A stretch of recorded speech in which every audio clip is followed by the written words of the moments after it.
everyone. I'm Candace Blacknall, CEO and co-founder of GABA, and welcome to another Motivation Monday. We are doing these to normalize the human experience on the journey for medicine, and I'm so excited to be inviting our wonderful guest here. Tiffany is a pre-med student, and she's going to come on and share her amazing journey to medicine with us. Everyone listening will feel inspired and motivated based on hearing just how it's normal to struggle, y'all. It's normal. Hey girl, hey. Hi, How are you today? doing well. How are you? I'm good. Happy MLK. Look at us doing things on the holiday.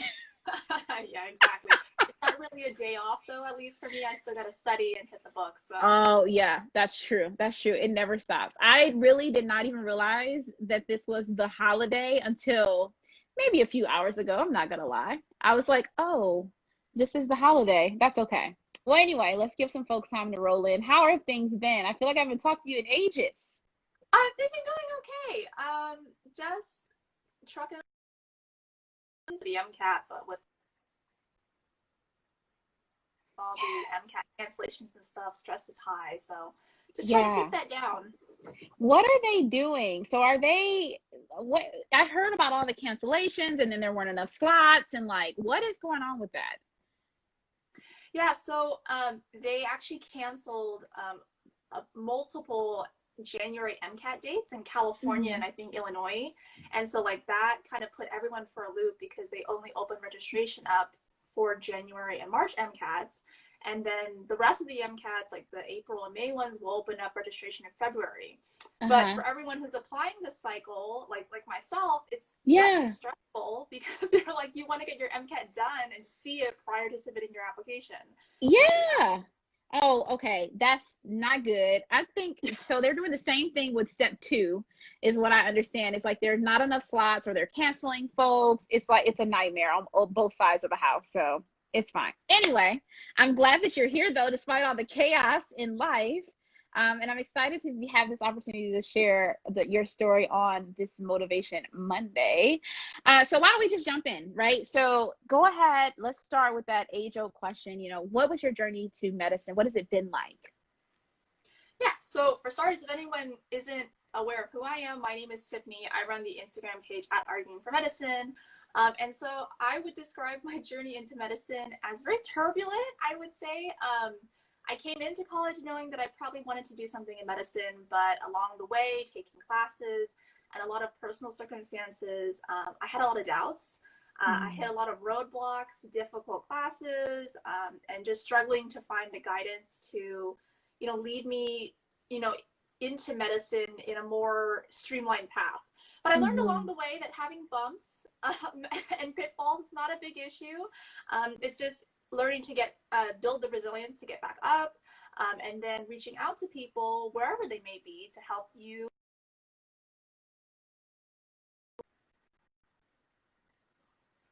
Of California, Irvine, in June of 2020 with a BS in Biological Sciences and a BA in Political Science. Woo, Um, congrats. Yeah, thank you. I mean, it was during the pandemic, so it wasn't traditional, I would say. Yes. But I don't think anything about my journey has been traditional. So, Mhm. it in many ways, like even though I didn't get the graduation, I think I took everything away from UCI that I needed to. And Mhm. so I'm currently in the first of two growth or bridge years, also known as gap years. And so Oh, I'm I working. like that. Growth years? Yeah, Is that the I new thing? I had heard it from Dr. K Doe. She's also on Instagram, and I really Yeah. like that because I think Yeah. gap years kind of gives a little bit of like a more negative, like, Yeah, oh, it you're on that does. type of connotation.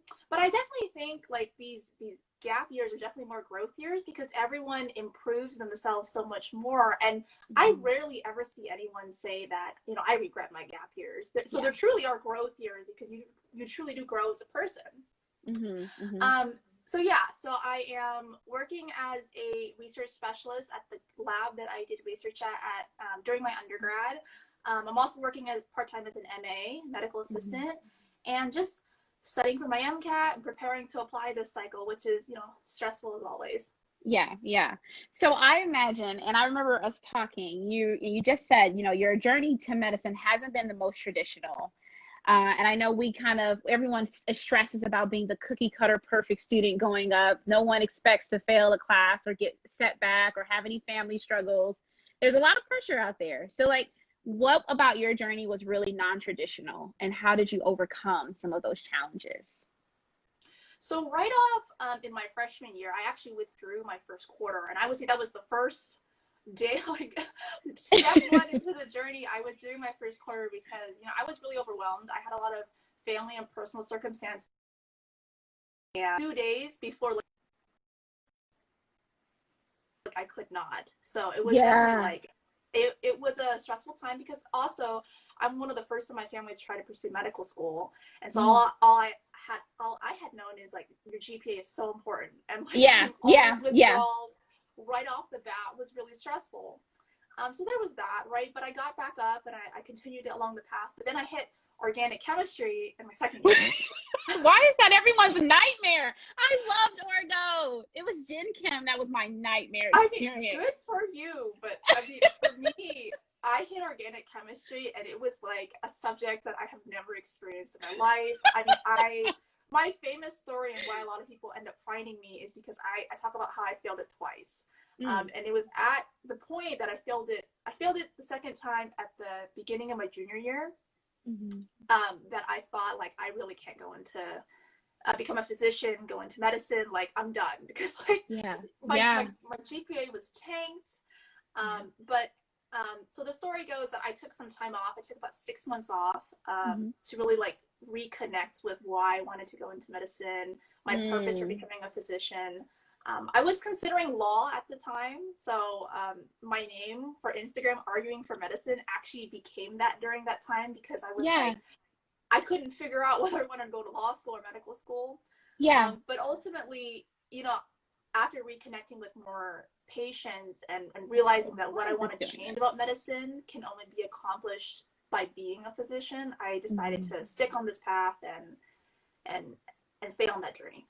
You know what? You said something so important, and I feel like it's come up a lot as we've done these Motivation Mondays, and you said, you had to remember like why you started this journey, and I think that's so important to stay grounded in the why, especially when you have those setbacks. Like, do you think that during the time that you took away, do you feel like that reflective piece like helped you come back?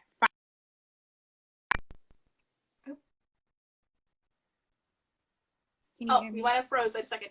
But I would say for sure. For me, when I took the 6 months off, I actually didn't do anything like medical school related. I mean, I still did research, and I was earning a biological science degree at the time, so I was still taking a couple classes. But I would say like that 6 month period was like I was really at one of my lowest points because I was like, my GPA was my science GPA was around like a 3.0. And I was like, and as being an Asian applicant, I kind of knew like where I stood in the game, And so I was like, what are my odds? What are the likelihood? And so I kind of needed to find it in myself, the motivation and the inspiration to continue going because, I knew the journey was going to be long. And I knew that no matter how many inspirational quotes or motivational talks I sat through, nothing is going to get me through these classes unless I myself know that, this is exactly what I wanted to do. So I definitely would say that 6 months off, it really gave me, a clearer perspective of what I wanted in life. And then also like, the gusto to be like, I'm going for this no matter what happens. Yes. To get through. No, for sure. And I love your story for two reasons. One, you weren't afraid to give yourself a break, and also you weren't afraid to say like, I need to get away from medicine a little bit to get some perspective. I feel like when you get on this journey, it becomes so all consuming. If you have almost guilt. You ever get guilty that you're not studying? What is that? I talk about it all the time. And I think it was definitely a process for me because, my parents raised me to be very much like when you sit down, you must accomplish your task and you can't get up until you finish it. And so going into college, like sometimes when you're taking classes like physics and like you're studying like these different pathways, like you got to get up, like to even let your mind, or I was just learning. Yeah. So yeah, I definitely think that it's been a process to teach myself how to take care of my mental health, and also just to value myself and my energy levels. I definitely would say I'm not perfect at it now because I'm studying for the MCAT and I'm always feeling tired now, but it's an active practice, you know, to actively improving on your mental health and your self-care. Yeah, for sure. I don't think anyone gets it perfect. Like when we talk about work-life balance, that is an ongoing thing. Some days your balance is up here, some days your balance is down here. Like you're just like, this is the best I can do today, right? And so yeah, but I love the fact that you've taken your journey and you've turned it into an opportunity to mentor and coach other students. Like I think that's very, very powerful and impactful. When did you decide, and I'm asking you this very pointedly because I know I still feel so like vulnerable when I tell my struggle. Like when did you decide, okay, I'm comfortable sharing my story because I think my story is gonna help someone else? Yeah, it was definitely a process. I'll say that, so I actually started my Instagram page, like, just like everyone else who's like, I just want to document my medical school journey, take some nice pictures, like some study notes. And I think I really started like transitioning it into like this more like, sharing the lessons that I've learned right when I finally passed the final retake of OChem, because I realized I was like, there are a ton of people out there who fail OChem and probably felt the same way that I did. Yes. I was like, and if there could at least be one person on Instagram who would be like, look, failing OChem once, twice, 3 times, it's not going to hurt you. It's not the end of the world. It's going to strengthen you. I really felt like that perspective was needed. And I think additionally, I love everyone on the StudyGram community, but I felt like there was that need of someone who brought a more mental health aspect of it. Because when I myself was struggling, I was looking for that person to be like, it's okay if you need to take a step back. Because I never. And to doubt, in moments in the journey. And so I think that was around, so probably December of 2019 was when I started. But it's definitely been a process. Like when I originally started, sharing my journey, it was a little stressful because I was like, pre-meds and like people going into medicine, like we constantly judge each other. Yes, constantly. Or compare ourselves. And so ironically enough, when I'm on a public platform like Instagram, I feel like I judge myself more because I'm like, yeah, there's literally someone like I'm seeing watching you. Yeah, right, exactly. Right. And so I've gradually grown to understand, like I come at my posts and the voice that I put on Instagram a little bit differently. Is like I try not to encourage people not to compare themselves to other people, because I feel like that ultimately was what, really caused like a deterioration of my mental health. And so trying to constantly push that undertone and make sure my posts are really not like comparative. Like they very rarely share my successes other than like the big ones like passing OChem.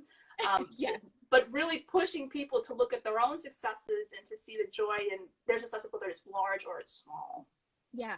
And it's hard because you have pretty much all of social media is centered around some timeline or news feeds. You're constantly bombarded with this messaging that your life is not as perfect as it should be. You're not as smart as you should be. You're not as tall or as pretty as you should be. And I love the idea of creating a space where you can just be honest about your struggle and honest about your challenges. So I definitely see your platform as being that. So kudos to you, ma'am, for doing that for folks. Yes, kudos to you. It's definitely something we're focusing on, in creating GABA. It's like the Reddit and the student doctor networks are nightmares, honestly. Like you can go on there and someone could just destroy your whole day. And so there needs to be a safe space for students. And I definitely see that in your platform and definitely in what GABA is doing. So congratulations. I feel like you talked about what the hardest part of your journey to medicine was, kind of like, through it. But if you haven't, what was the hardest part of your journey? I actually don't touch upon this on my page often, but I feel like the hardest part was having self-confidence to believe in myself that I could go on this journey. Because, my family has actually not been super supportive of my journey into medicine. And it's something I don't necessarily touch upon too much because I feel like, sometimes it causes a pity party. I don't want it to be like about that, at least for me. But, my parents, being from a Vietnamese background, have always really pressed that, the A's are what matters. Success is Yes. what matters. Yes. And being, you know, the eldest daughter, the eldest grandchild of my generation, when I started to fail and when I started to stumble, it was a awakening for myself, because it was the first time that I was realizing, I'm like, I don't know how to deal with these struggles. I don't know how to Yeah. get myself out of these ruts. And so I definitely would say that was the hardest part, is learning to believe in myself, because, you know, I would say that, well, my family supported me like from afar. I definitely pushed myself alone on like overcoming those major hurdles in the medical school journey, or journey into medical school. Yeah, I would definitely say that's been the most difficult part. I can definitely imagine that. You know, when you said that, something that just occurred to me is that, you know, in terms of like ethnic and racial stereotypes, you know, like the Asian stereotype is like super smart, super successful, all A, like the multi-dimensional, like hyper perfect student. And I never really thought about how does that feel as a human being and dealing with that experience, you know what I mean, of being constantly having to come up to that level, because it's really something people have created. You know, people are people, right? And so like, I don't know, have you felt like that was something that you struggled with just based on the stereotypes around your ethnicity? Yeah, for sure. And I think that is one of the, I guess, the appeals to my post, is because like there are very few I hate calling us influencers, but that's kind of what we are, like who Yeah. talk more with a mental health forward aspect, Mm-hmm. or talk about failure, because of the fact that our culture has always kind of pressed into us that, you know, success is all that matters, and, Mm-hmm. you know, being first is all that matters, and you never showing weakness. And weakness Mm-hmm. can be in struggle, can be in down times, whatever the definition might be.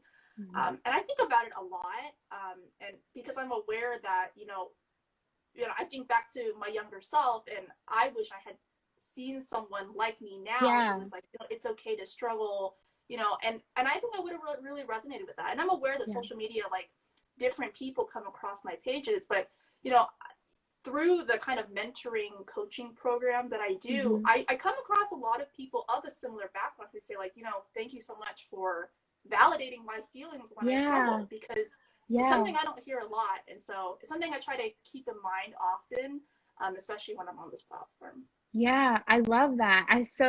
Funky Anatomy said you keep achieving and achieving because it's what you're programmed to do. And also thank you for the story because it's very relatable. So y'all stick with us. So hang in there. If you have questions as we're kind of talking about this, definitely put them in the chat, as I try to give at least 10 minutes to like to ask some of you all's questions. I kind of want it to be more conversational.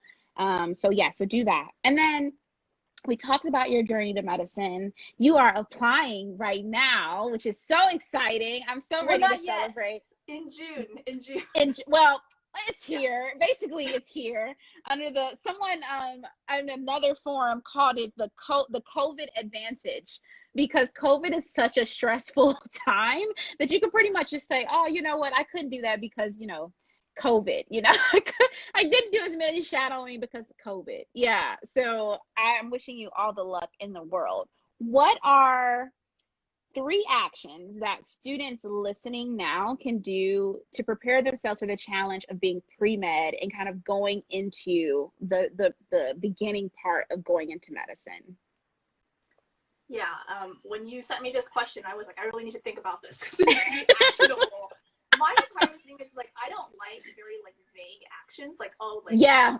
practice mental health. I'm like, that doesn't help anyone. What does It that helps mean? no one. You want me to do Right, yoga? right. So I think first is reaching out to someone right now, like whether it's someone that you aspire to be like, or someone you want to do research for, or someone you want to shadow. Like, reach out like today. That's my the entire premise. A lot of my posts is that, we're all afraid to do it today. We're like, there's tomorrow, like they may reject me. And to be honest with myself, and how many times I've been rejected from shadowing, from research, from post-bac programs, I'm like, there is no better time than today. Even if it's at 5 a.m. and business hours are ending, just do it anyways, So Yeah. that's the first part. Yeah. And the second thing I would say is, don't worry about like being on track right now, in the medical school application process, because I know for a lot of people, my brother is actually a sophomore right now. And he's hoping to go into medicine as well. And he was like, I'm worried, I don't have shadowing, I don't have clinical experience. And I kind of told him, I was like, a lot of schools will understand that, but focus on what you can do right now, which is focus on grades. Reach out to organizations that might not be recruiting right now, but get your foot in the door. Be like, hi, my name is this. I'm really interested in your organization. Would you put me on like the next email list that you send out when you are recruiting volunteers? So there's that aspect. So really focusing on what you can focus on right now, which is your grades and potentially networking. And then third, I would just say like live right now, because I know for a lot of people during COVID, they're like, this time is terrible. I can't do anything. Like my life is on hold. And I'll be so honest, for myself, during COVID is when like I saw my Instagram take off. It's when I saw my productivity take off. It's when I saw, my the ways that I approach my mental health best improve, because I really took the time and I was like, okay, if I cannot focus on this right now and I cannot go to research, I cannot do this, I can focus on improving myself. And so I've actually seen the most amount of personal growth in this time. And I actually think that is the best thing that you can learn to do when you're on this journey to medicine. Because there are going to be times where like every single opportunity is gone and it's like the most off you'll ever feel. That's how most people feel in COVID. But it's important to continue trying to improve yourself, and just continue to remind yourself of who you are, what you like to do, and live in the moment. If you're gonna watch Netflix for 2 hours, live in that moment. Live in the moment. Just watch it. Exactly. Don't worry about like, oh my gosh, the MCAT is approaching and I haven't bought the books, or don't worry about next semester I'm taking physics and biochem and how many didn't know. Just live in the moment, because I feel like, and I've heard this perspective a lot, that we're always pushing for, when we become a doctor, we'll feel like this. When we become a medical student, we'll do this. When we get into this research lab, like our lives will be perfect, and it never will be. So that's entirely my mentality, just to live in the moment and enjoy it now. Honestly, Zunara said, you don't need to tell me twice. They're living in the moment right now. I think that's a really great point. So something we talk about with students, especially when you go to sit down and write that personal statement, is like your story, and being able to retell your story. Well, you can't tell your story if you haven't spent any time with yourself. And so I think that's really, really important advice. And something that we don't talk about is how important it is to have that opportunity to ground yourself in order to go through this journey, right? Like, I can't even imagine I'll ask you, how did you feel when you failed the OChem the first time? Like, what was the line of emotions and thoughts? Like, where were you? What did you do? Take us back. So it's a long story, but the day that I found out I failed OChem, my computer actually crashed and I lost a 12-page paper that was due for the class the following morning. And then in that like chaos, and like I was in tears and I was just frantically rewriting, because I'm like, my computer's not going to come back on, like this is it. I broke up with my boyfriend. Oh gosh, it was a bad day. It was a bad day. It was raining. It was just like literally it's like, raining. Like, this is a bad movie. Right. And so like, I'm sitting here like, and at the time, one of the things I talk about is like, I was renting a living room space in an apartment, so I didn't even really have a space to myself to really like, let all these emotions experience out. Your emotions. Yeah. Right. Because I was like, my roommates are like literally like in the other room, just like studying for finals, and I'm like, I don't want to be bawling because like this is not my day. Yeah. So I remember like going to Starbucks and getting like a triple shot on ice and just drinking that the entire night. And basically what ended up happening is, as I finished the essay, and I actually had a final that day as well, so I was walking to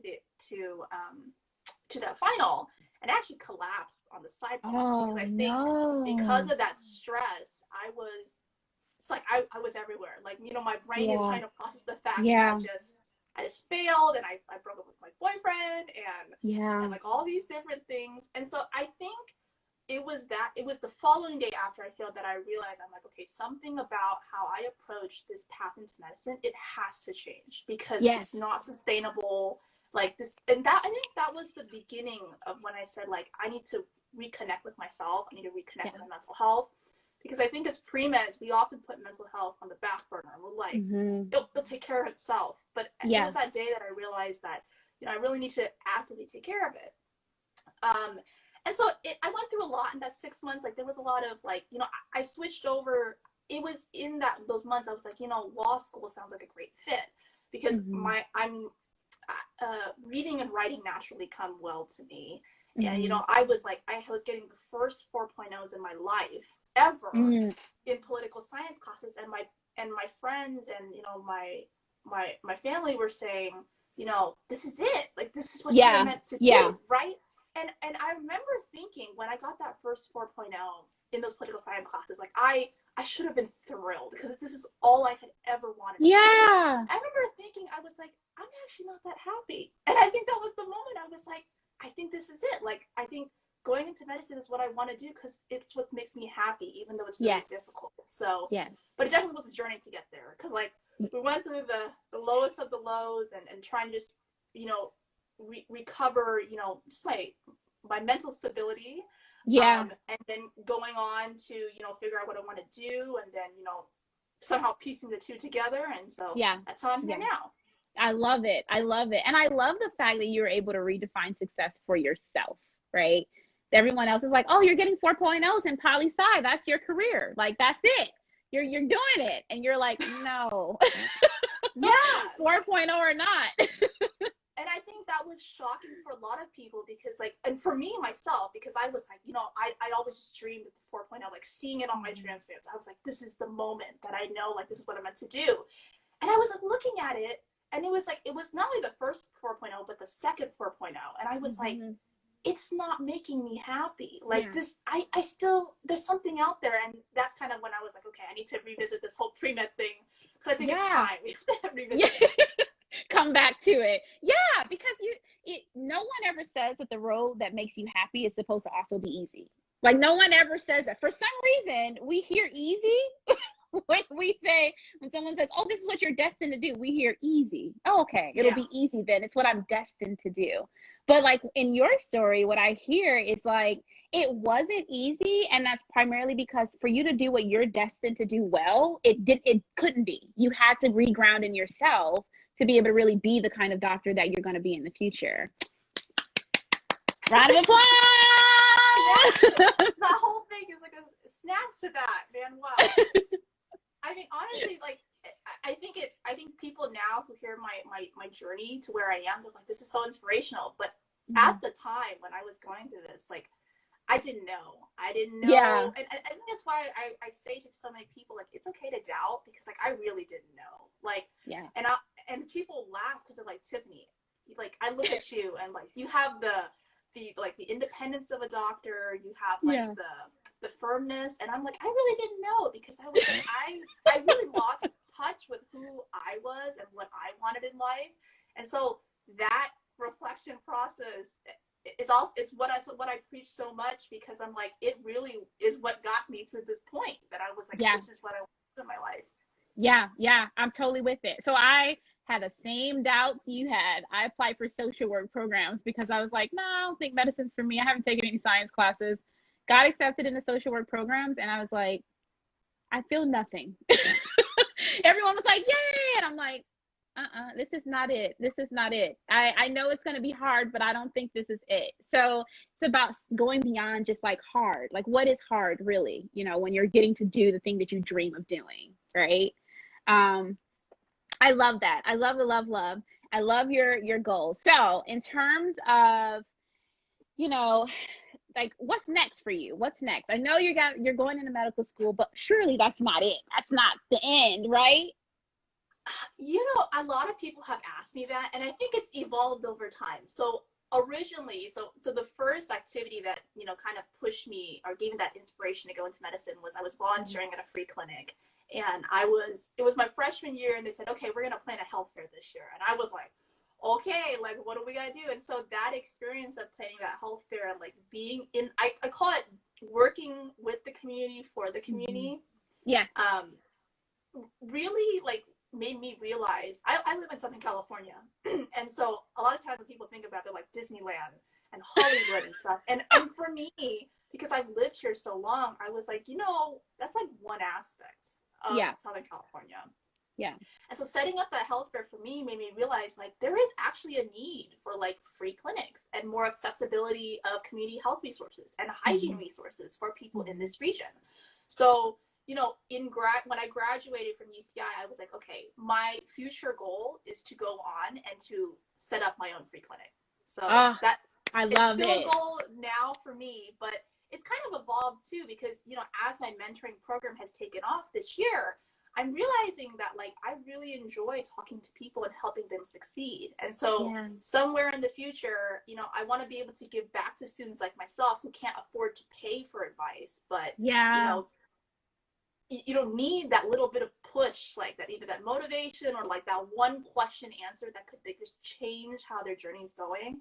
So I somehow want to incorporate that. And like I think the third thing, which is kind of off on the side at this point until I figure out what to do, is I've done a lot of research on healthcare worker burnout or physician burnout. And I actually had an incident in my free clinic where a physician was having kind of a little bit of a mental breakdown because she was so burned out.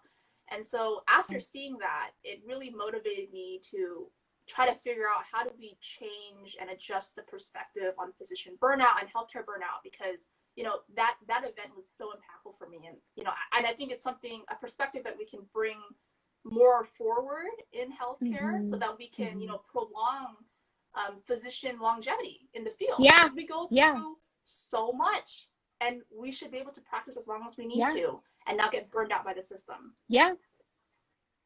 Absolutely. Snaps to that. We need a little bit more support. It's definitely a culture in medicine that's like, you're not allowed to be human. You're not allowed to be tired or to be afraid or to cry. And it's definitely like, I think about our doctors the same way I probably think about like service members in the military. They do so much. Healthcare is such a demanding profession. So there has to be services, support to help even students get through that. Because I deeply believe that some of the mental health issues you see in doctors when it comes to burnout, they started long before they were doctors. They started when they were pre-meds, medical students, and they just never learned, Yeah, exactly. It's like you said, they put mental health on the back burner, and then mental health was like, no more. I'm going to become a priority for you today, right now, in the middle of the OR, you're about to have a breakdown. Exactly. You don't want that.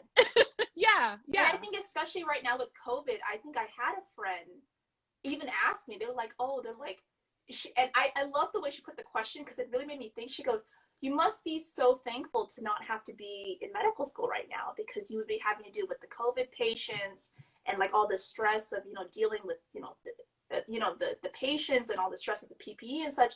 And I thought about that question, and I was like, this might be the difference between someone who, thinks that perhaps they want to go into medicine and someone who knows they want to go into medicine, because they're willing to step into that pandemic and like they kind of know what they're getting themselves into.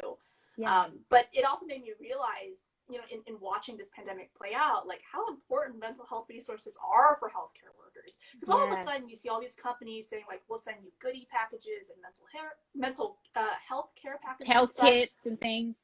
But where was that like before? Right. Because I think the pandemic really has just caused issues just bubble over. They were already boiling, and now they've just like fizzled over. We're like, what do we do to clean up the spill but not empty the pot?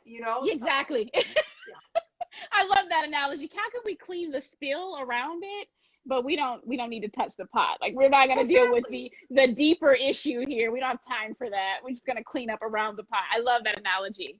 I love everything that you're doing. And I just think that like your work is phenomenal. I'm so excited for what you'll do in the future in the field of medicine. I honestly believe we need more health professionals that are grounded in themselves and in their mental wellness. Like, how can you how can you heal someone if you're not healed? I don't understand that. I don't get that.